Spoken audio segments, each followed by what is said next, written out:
can't no more watch the sunset, but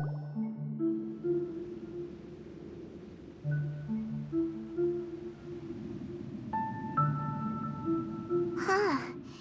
This sure seems very different from what Paimon imagined.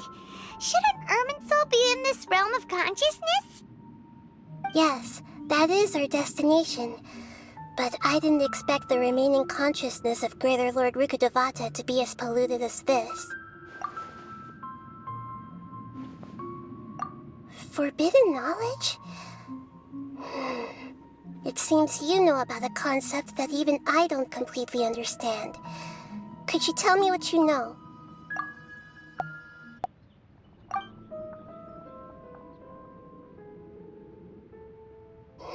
Your inference seems logical enough. Forbidden knowledge once polluted the desert thousands of years ago, but was successfully repelled thanks to King Deshret's self-sacrifice, and Greater Lord Rukkhadevata nearly exhausting her power. Then, a second instance of forbidden knowledge pollution occurred during the Conria Cataclysm 500 years ago. But I'm afraid it is much more serious this time, with Irminsul itself already in danger. So, if we're in the remaining consciousness of Greater Lord Rukkhadevata, and it's also been affected by forbidden knowledge pollution, then does that mean, in order to save us, Greater Lord Rukkhadevata? Yes. It's very possible that she sacrificed her life in the fight against forbidden knowledge. She didn't completely eradicate forbidden knowledge, but if it weren't for her actions, the pollution would have been far more rampant over these past 500 years. The way that everyone, including me, has forgotten everything about forbidden knowledge may very well be due to her restoration of Irminsul. Aww. Do you feel sad, Nahida? I'm just sharing her pain. The pollution of her consciousness here is severe. There is madness, chaos, and pain all around us. Did she fight to resist the forbidden knowledge pollution in such terrible conditions, all the way up to her last breath? She even used her last remnant of lucid consciousness to leave a clue for us to follow. Yes, her words were distorted by forbidden knowledge, so that's all we could hear. But now, we have a chance to find the answer to this mystery. We can cross the polluted consciousness until we found the right path to meet with our lucid consciousness. And then, we'll let Greater Lord Rukkhadevata tell us the truth in person. Each of us need to be mindful of the state of our own consciousness while we are here. Even with the Gnosis' protection, we must always keep a clear mind. Otherwise, we could go mad at any moment. That's so scary. Don't worry, it should be easy enough for you to keep that mind of yours clear, Paimon. Let's go.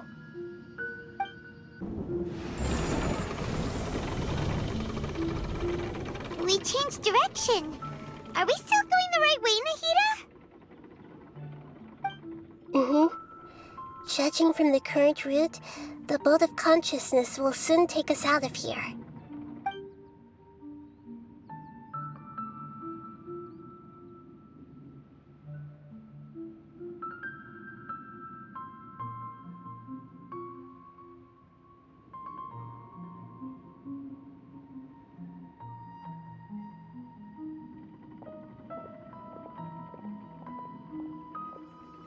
We'll be arriving at our destination soon. How are you feeling? Are your minds still intact? Huh? But everything's been completely normal for Paimon. Hopefully there won't be any more interruptions. This time, we should be able to meet Greater Lord Rukkhadevata. Are you saying you've never met Greater Lord Rukkhadevata before? No. It seems that my birth and her death took place at the same time. Otherwise, I think she would have given me a little more guidance, and I could have done a better job. Hey, you've done a great job, Nahida. Let's get out of this creepy place and go meet her!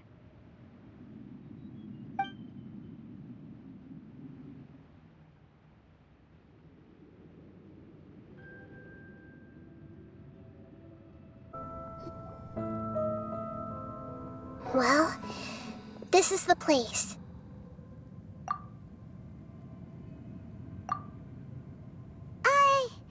We're here to find Greater Lord Rukkhadevata, right? But the one standing over there is... Is that me?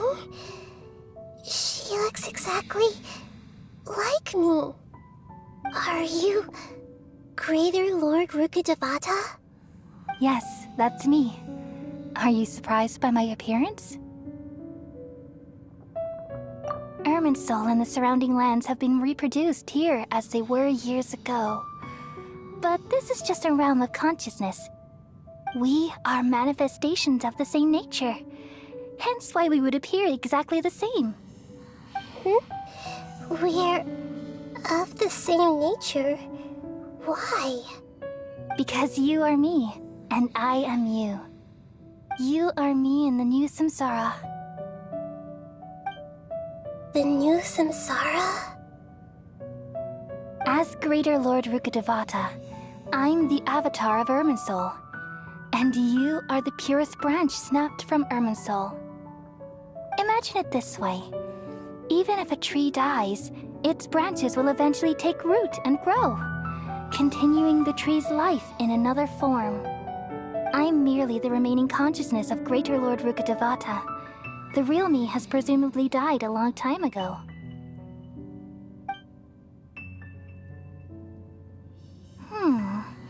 Judging from your appearance, I've probably been dead for 500 years.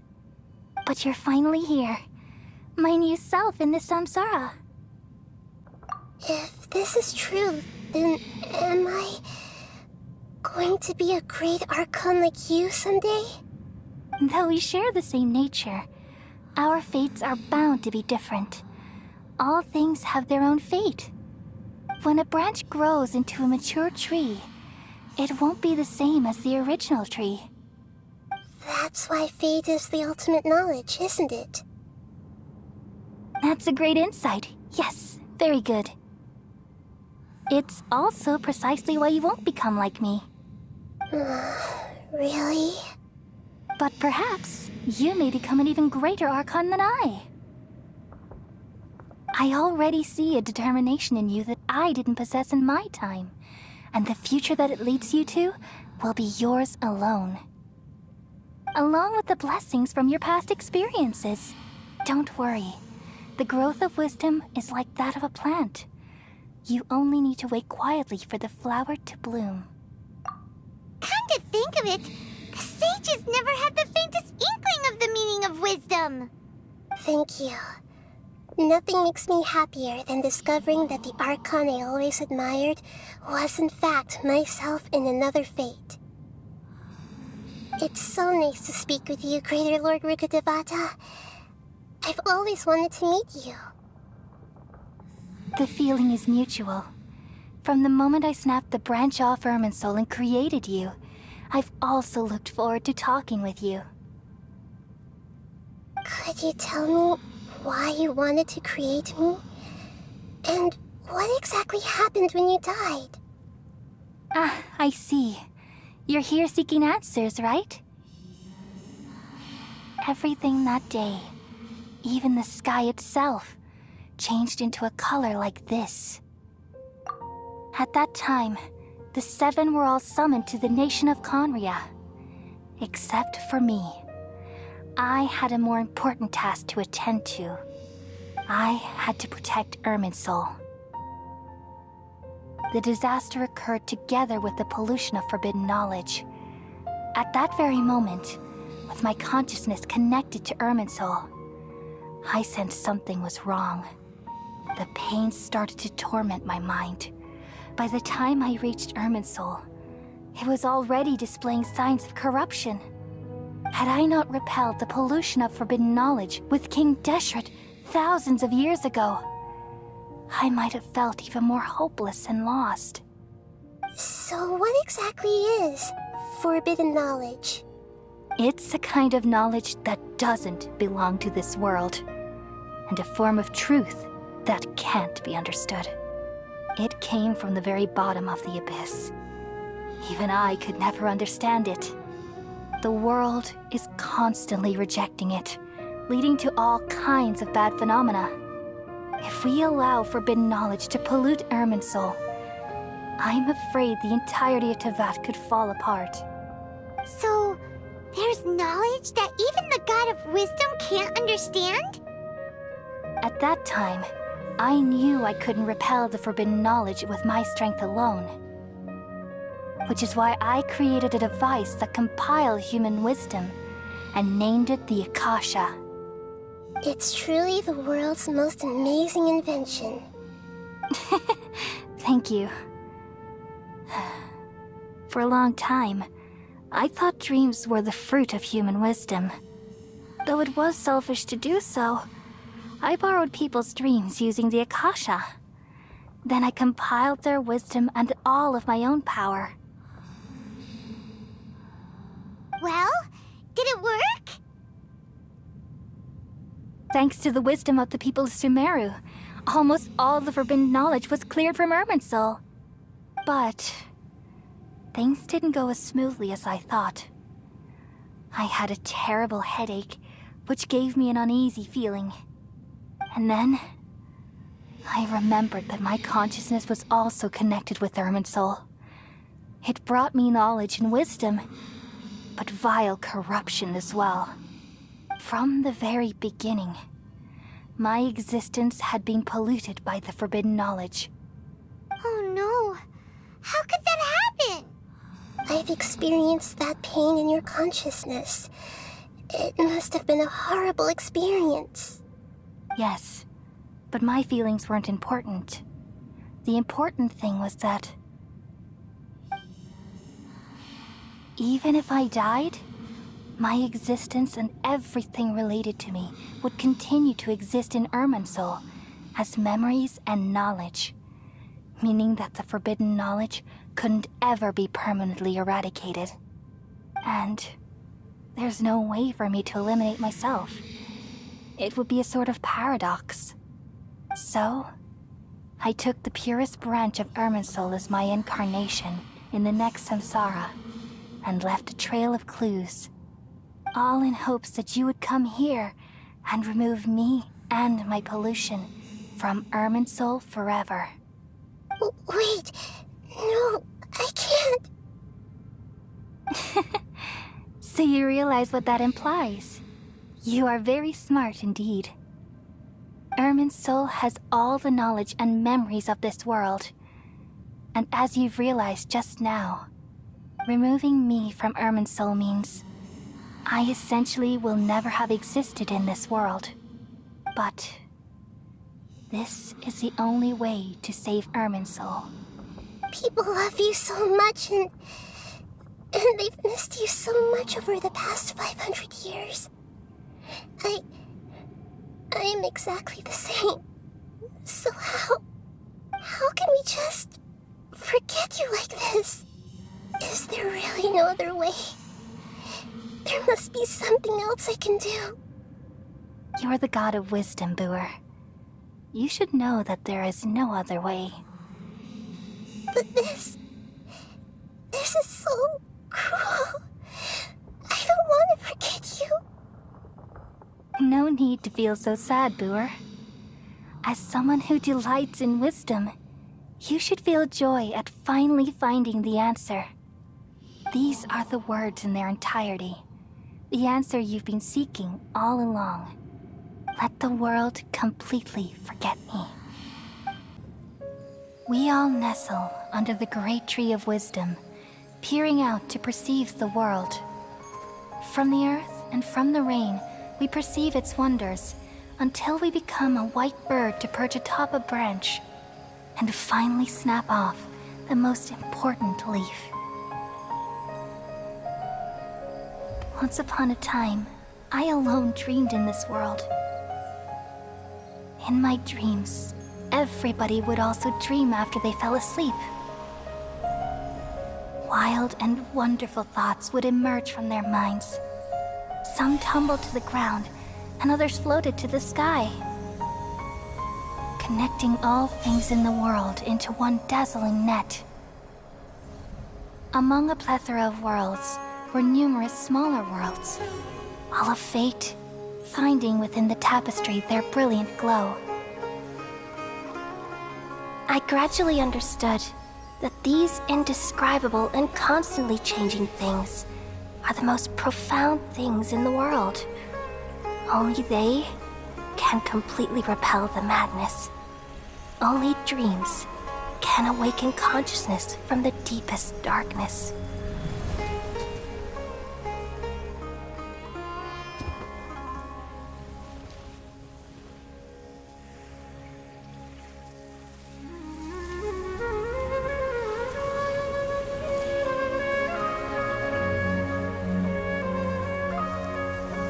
I'm the one who posed this question, yet also the one who sought a solution.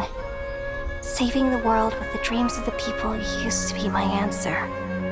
And now, you've also found your own answer, and I shall return all the dreams to the people.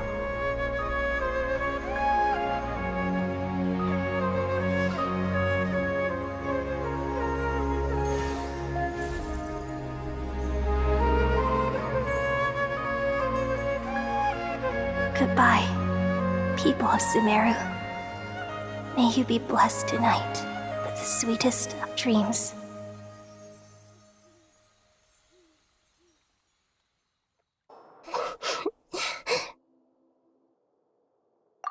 I'm alright. I'm just a little confused. We've just saved the world, right? So why am I crying? I don't know where this feeling inside of me is coming from, but I feel very sad.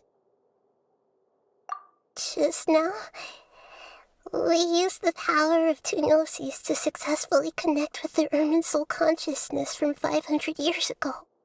Then, we removed the remaining pollution from Irminsul. Yeah, what's wrong? Weren't you there just now?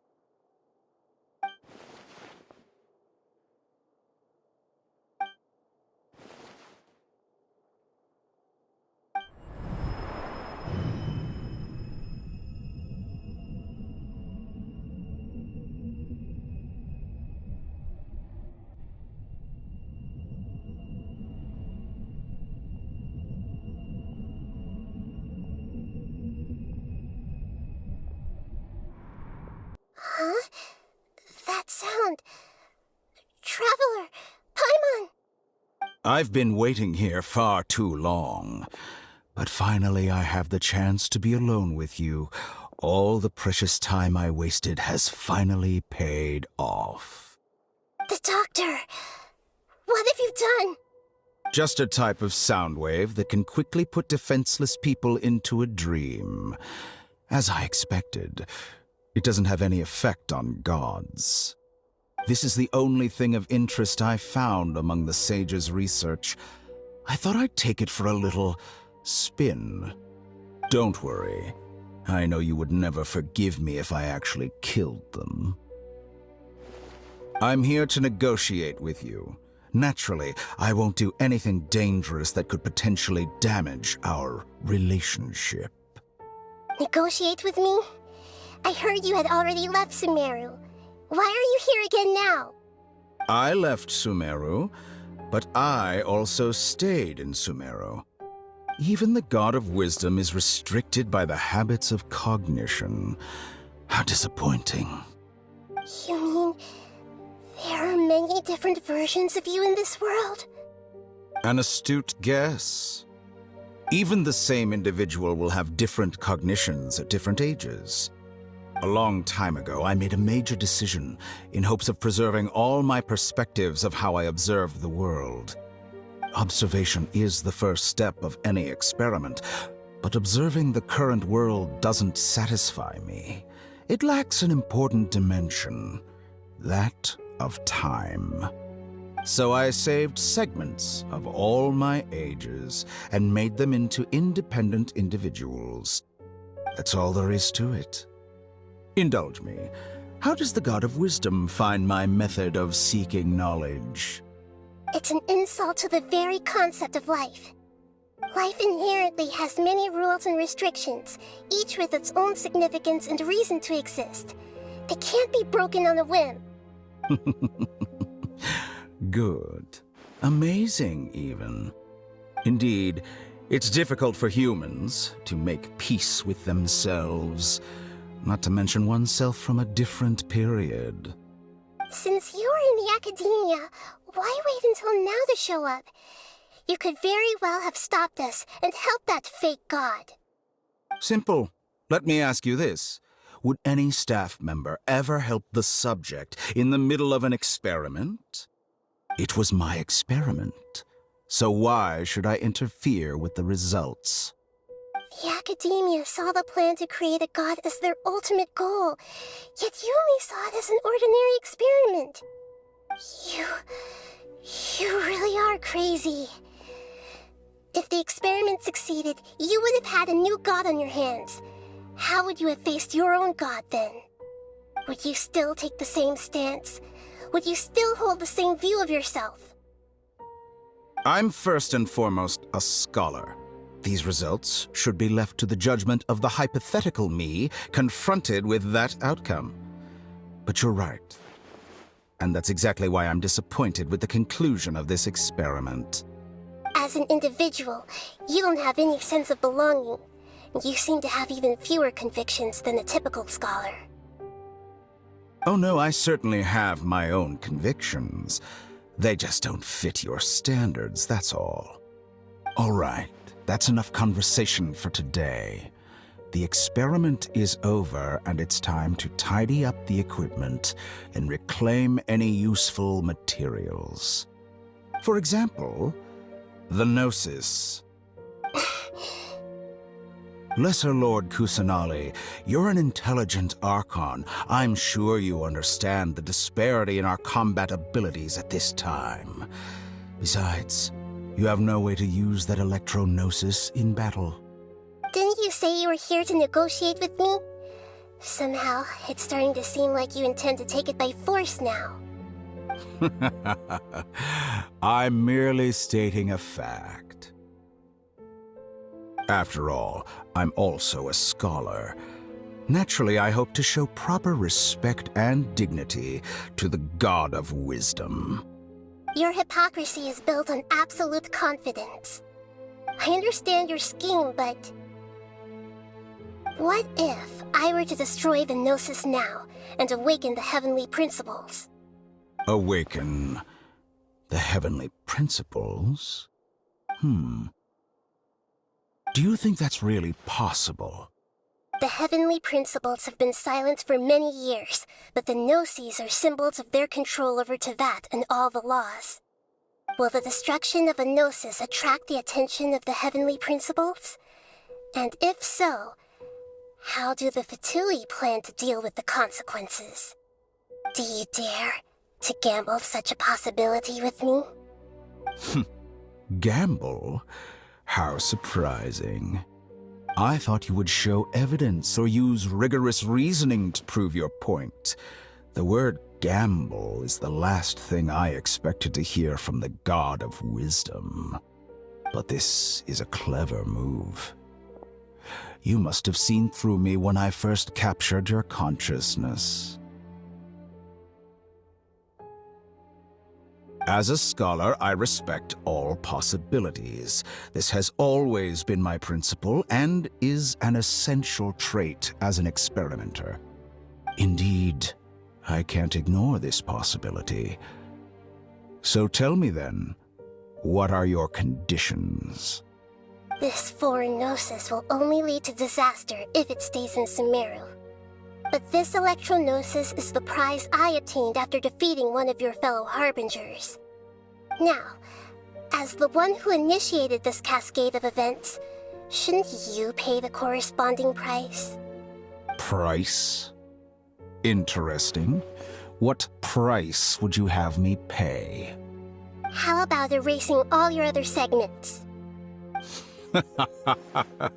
So this is how you wish to restrict me, the most threatening opponent of the Nation of Wisdom.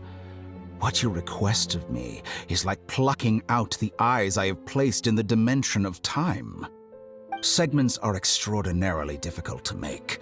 They require extremely rare resources and enormous amounts of time and effort, requiring me to destroy them all here and now. Bravo. A suitably wise decision on your part. Yes, how very interesting. Can I assume that you have long been wary of me? Among all the versions of me, this segment you see now is the most selfish. If it weren't me, your idea wouldn't have worked. What did you see when you were imprisoned? You were observing me, and that's how you know I've long grown tired of their doubts and endless arguments. Like you said, it's difficult to make peace with yourself. Being as smart as you are, have you managed to do that? I see. If you think all those versions of me are worth a gnosis, then deal. You sure didn't hesitate much. Is the relationship between all the versions of you really that bad? I don't think there's any need to dwell on that. The surplus versions of me can be exchanged for a gnosis. Do you think anyone can offer themselves at a higher price? Besides, with my abilities, it's only a matter of time until I find better perspectives. Perhaps it's best to say, you're just temporarily ahead. But what I'd like to know is, how can you be sure that I've really erased them? I can see your remaining honesty.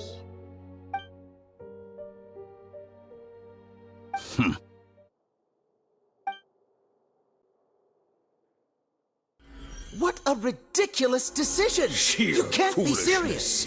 How could I have been so short-sighted? You think this is the end? Well, I'll have my revenge! You'll make this moment count.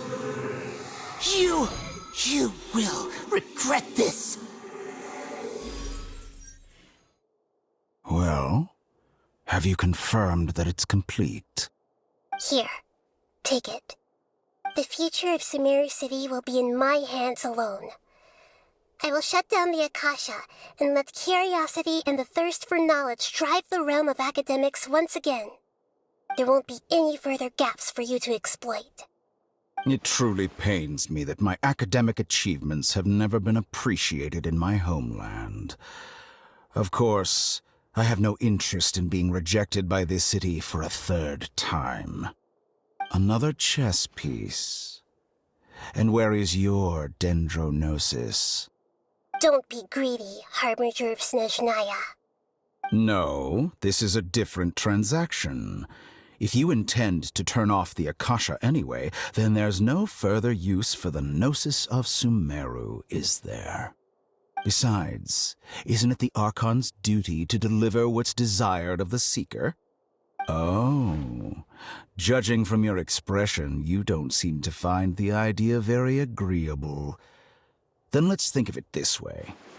Since you're the god of wisdom, how about I exchange some knowledge with you? People exchanging knowledge with the God of Wisdom is the stuff of legends. Yet here you wish to exchange knowledge for the God of Wisdom's property. Arrogant as that is, it has piqued my interest. Let me ask you, have you in all your mighty knowledge ever heard the rumor that the skies of Tevat are fake? Huh? That's the secret hidden by Irminsul concerning the truth of this world. Once I finish telling you about this, it will be time for me to say goodbye. With negotiations, we've all gotten what we wanted. I'm very glad I got to meet you like this. Your arrogance may know no bounds, and convictions may mean nothing to you. But I'll still listen to what you have to say.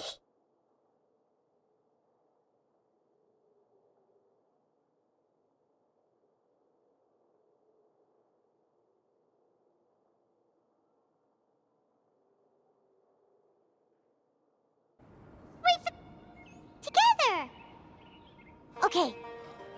Wake him up.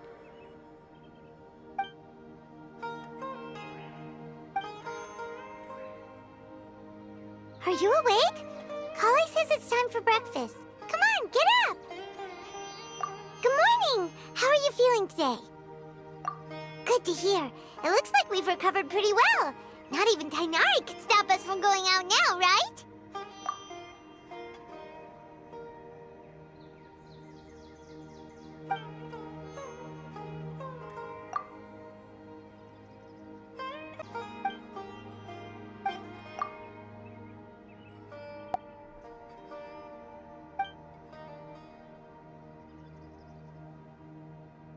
Come on, Traveler, let's go!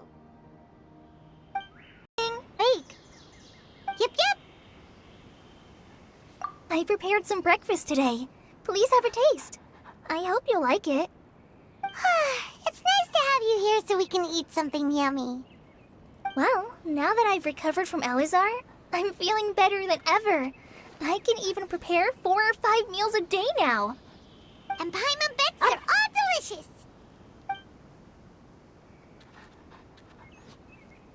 Oh, by the way, someone brought a letter for you after you went to sleep last night. Nope, Paimon wanted to read the letter with you after you woke up, so Paimon didn't open it. Alright, let's read it now. Oh, it's from Nilu! Ahem. We're going to hold a feast at the Grand Bazaar and celebrate Cyano's reinstatement as the General Mahamatra. As heroes of Sumeru, please be sure to attend. I'll wait for you. The date of the banquet is written on the back. It's in 2 days. Oh, I've also heard that you've become heroes here as well. That's amazing. Sometimes I'm really envious of strong and confident people like you. Oh, you're embarrassing me. Anyway, let's go to the Grand Bazaar to have a look. Oh, before you leave, be sure to inform Master Tainari. Tainari!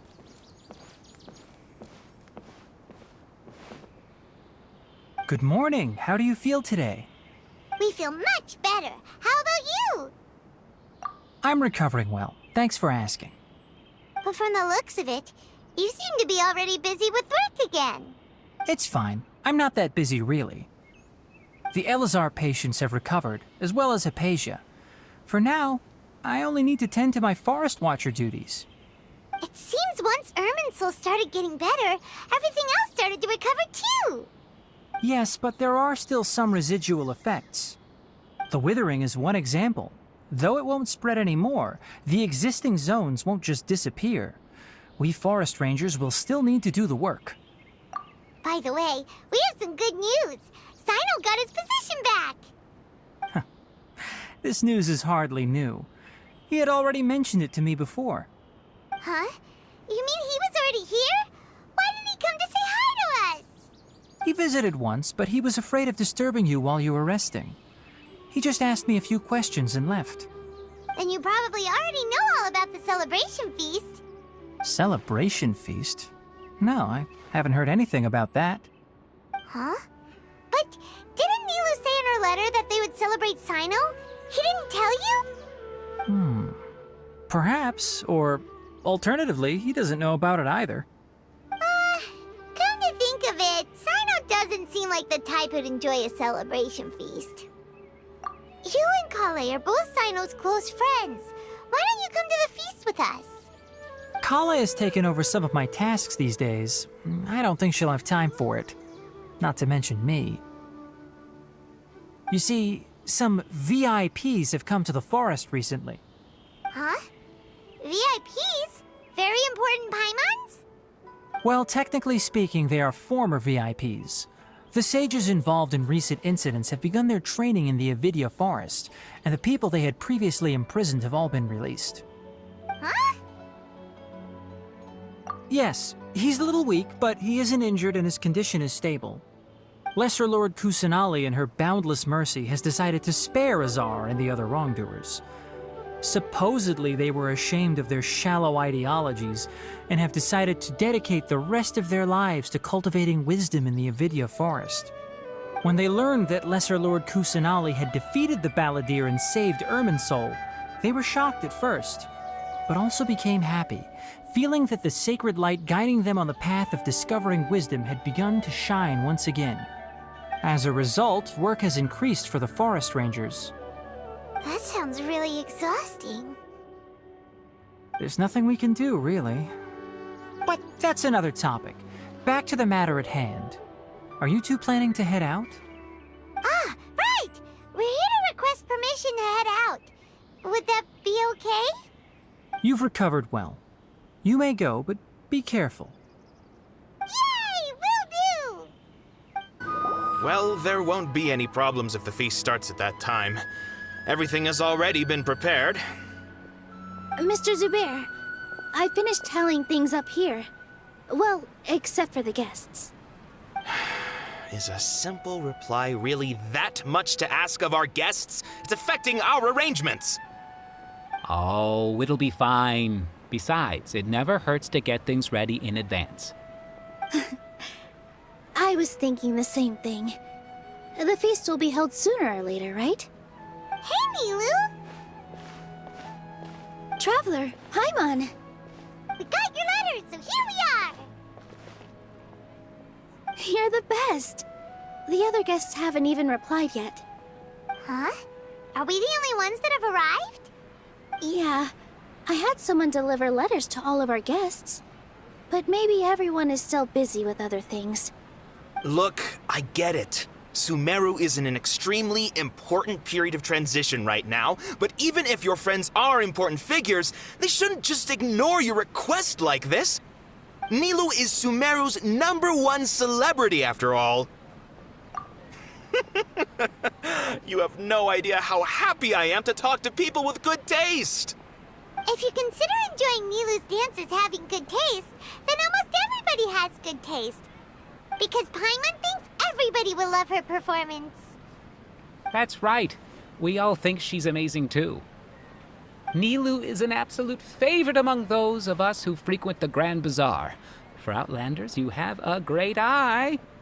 Master Zubair, let's have a vote for the most outstanding audience members next time. I think these two may win. Nonsense. It is not for us to determine the value of an audience. But indeed, we could try giving gifts to people with particularly good taste. I heard there's a device in Fontaine called a camera that can record people's appearances as pictures. Such pictures would make superb gifts. Ooh, good idea. I wonder where we can find one.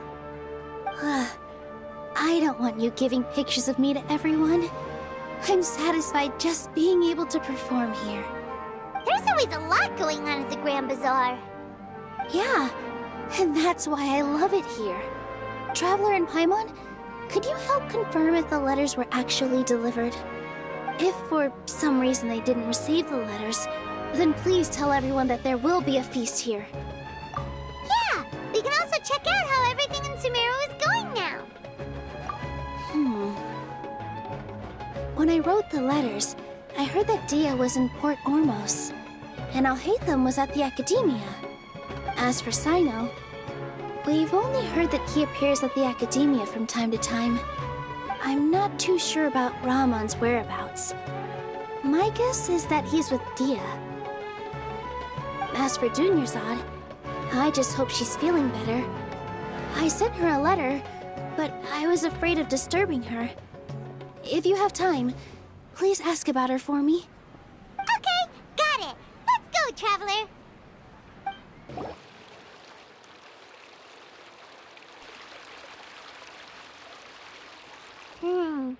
We haven't seen Alhaitham anywhere. Let's ask that person over there.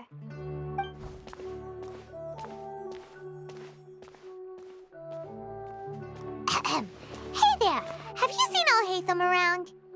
Yes, it seems Scribe Alhaitham has gone to the House of Dana. You should be able to find him there. But you're already the second group of people I've seen looking for him today. He must be quite the busy man. Oh? Who else was looking for him? Mr. Cave was just here asking about him. You wouldn't believe how terrible their relationship is. And now you two are here. Don't tell me everyone's here looking for gossip about the sages. No way! We're strictly here on business. Ah, I see. Sorry, I thought maybe everyone's as interested in rumors about the sages as I am.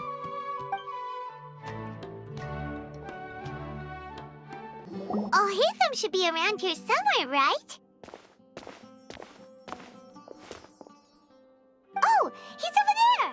But it looks like he might not have time for us. Just put down that worthless book and tell me what happened in the academia. This is not just some worthless book. Do you have any idea how difficult it is to find a physical book like this in Sumeru?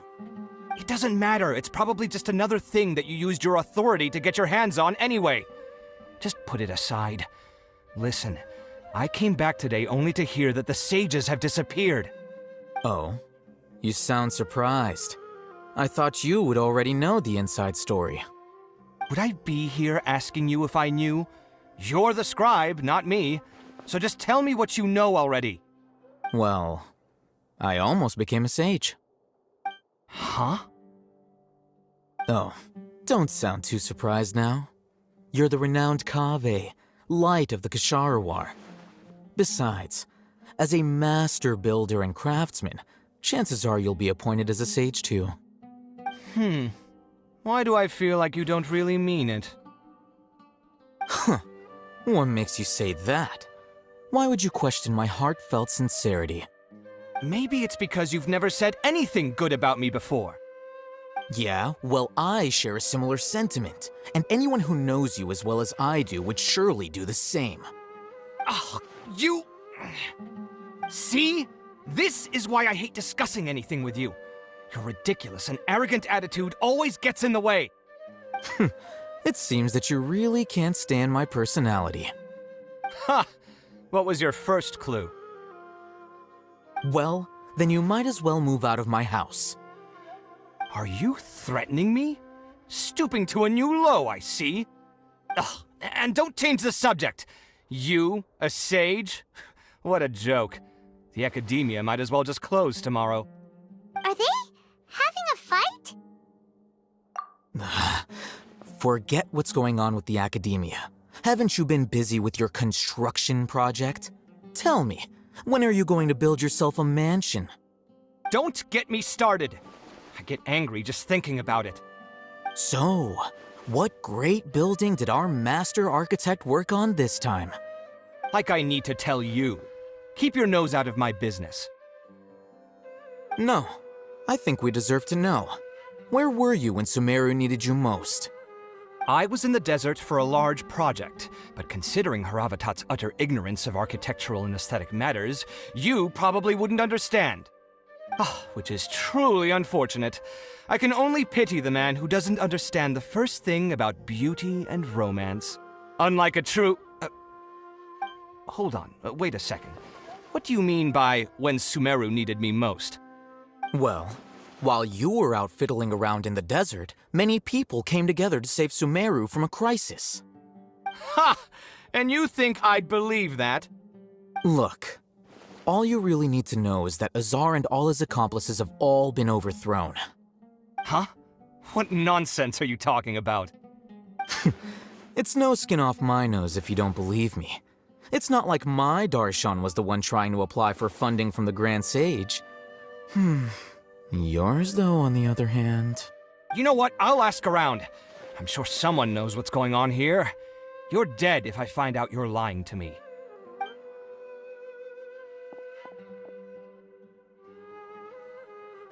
Hey, Alhaitham! Oh, it's you two. What's the matter?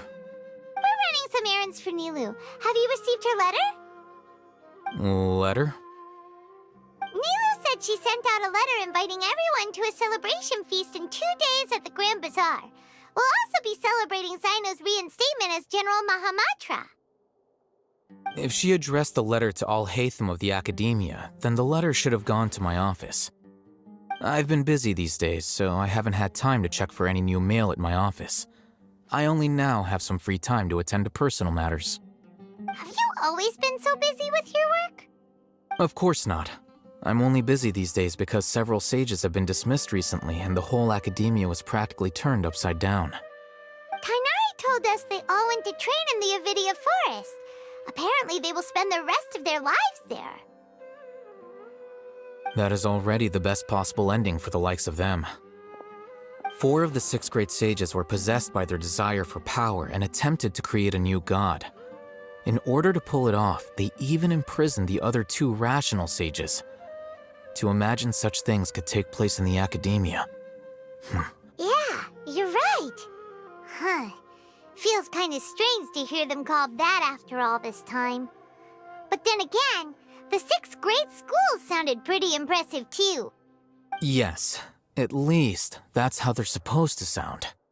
It's said that when the academia was first founded, the Dendro Archon herself established the 6 great schools, each representing one of the 6 different types of wisdom. Numerous Darshans have sprung up and faded. Only the 6 Darshans attaching themselves to the 6 great schools have stood the test of time and obtained permanent seats in the academia. Now, the 6 Darshans are nearly synonymous with the 6 great schools, and the leaders selected for the schools are the 6 great sages. Among the 6 great sages, there is one central leader, the Grand Sage.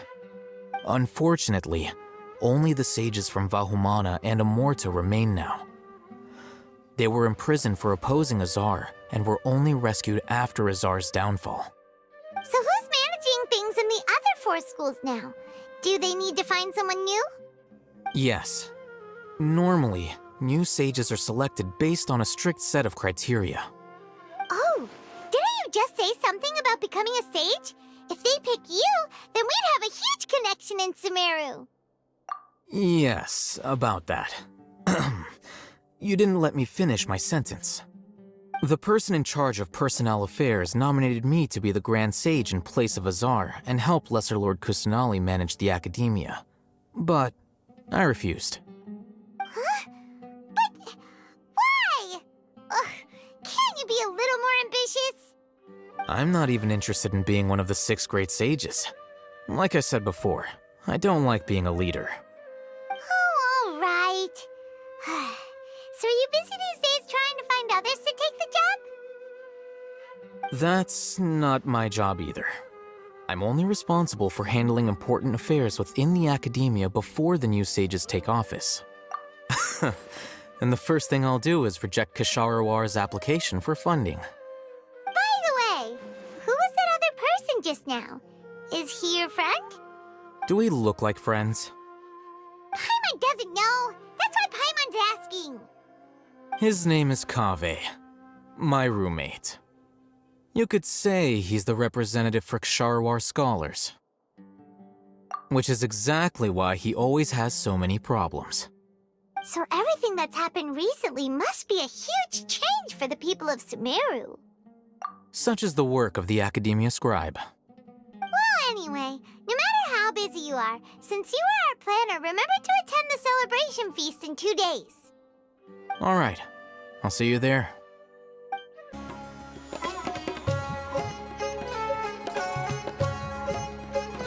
This is Port Ormos. Now where could you... Is that Paimon I hear? Huh? Oh, it's been a while. How are you doing? Dinyarzad! It's been so long since we've seen you! I'm doing well. I can go as far as saying I have never been happier in my entire life. I don't know if you've heard, but Alazar has completely disappeared, and all the patients have recovered. You kidding? Knowing them and the connections they've got, I'm sure they've heard about it. Yeah! That's right. My lady is feeling better now, so I'm accompanying her for a walk. Why do you still call me that, Dia? You've already informed my father of your resignation. I guess I'm just used to calling you my lady. Old habits die hard. Resignation? You mean you're quitting?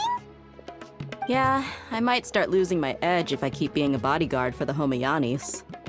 You know that my parents and I are fond of you, and that we appreciate you very much. It wouldn't be a problem if you wish to continue to be our bodyguard. I'm not a woman that's easily persuaded. You should know that by now, my lady. When I took this job, I had already decided that I'd quit as soon as you'd recovered. It's time for me to get back out there and chase that horizon. So what are you gonna do now if you're not gonna be a bodyguard anymore? I want to take a risky job and put my body to the test again. Huh? But we literally just finished one of the most dangerous jobs ever! Are you getting bored already? I know. If I hadn't joined in that plan with you, I wouldn't have come up with this idea. I guess I still get fired up by that feeling of going all out in a fight. It made me realize that I'm still a mercenary through and through. Life is short, and I'm happy that I got to be a part of that operation.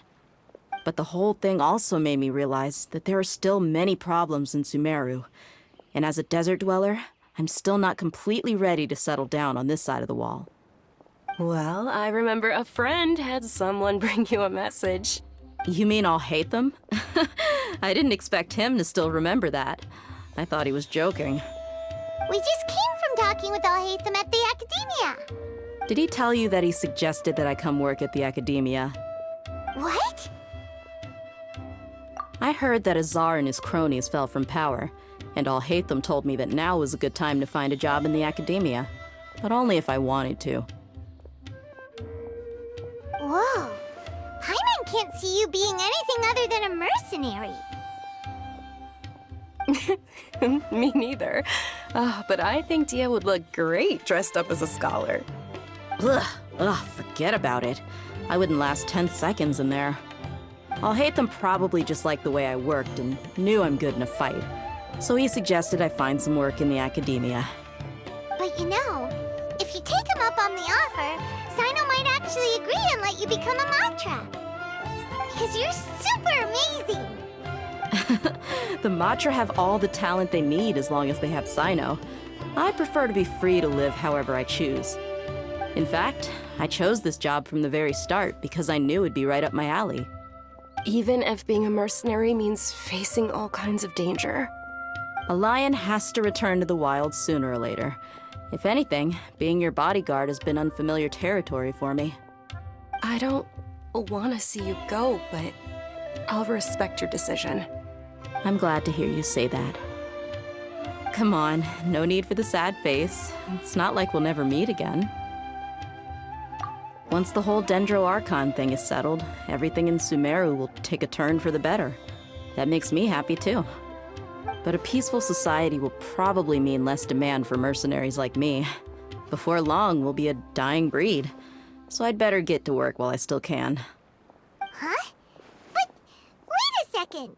You make it sound like you're leaving now! Well, no, not yet at least. I promised my lady I'd stick around until next week. So, have you been in Port Ormos this entire time? We were wondering if you had received a letter from Nilu. Oh, did Nilu write to us? She heard that you were seen in Port Ormos, so she sent the letter here. Huh. It was probably sent to the inn that we're staying at. My lady has been very energetic lately, and keeps taking me on hikes, staying out even into the night. By the time we get back, the receptionist is usually off napping on the job. Right, and we tend to leave quite early in the morning, so the old man on duty is also usually dozing off. So what it really sounds like is that the person on duty is always asleep. I bet the letter's at the reception desk. I'll go check later. No wonder there wasn't a reply. You never received the letter. Good thing Nilu asked us to come and check on that. Sorry to make you two come all the way out here.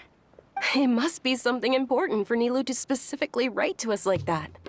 Yes, she said they were preparing a victory feast in the Grand Bazaar, and will also be celebrating Sino's reinstatement as General Mahamatra. She was hoping you could come.